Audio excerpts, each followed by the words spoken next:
कासवी, त्या कासवीचं असं वर्णन केलं जातं, कासवी आपल्या बाळांना दूध पाजण्याकरता अथवा आपल्या बाळांचं भरण पोषण करत असताना तिचा आणि बाळांचा कोणताही संबंध येत नाही.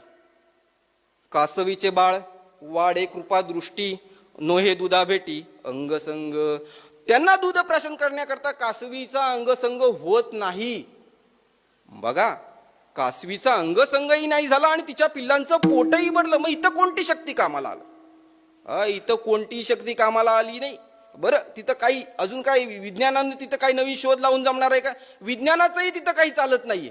पण त्या कासवीच्या पिलांचं पोट भरलं की नाही? त्यांचं पोट भरलं हे 100%. मग त्यांचं पोट कसं भरलं?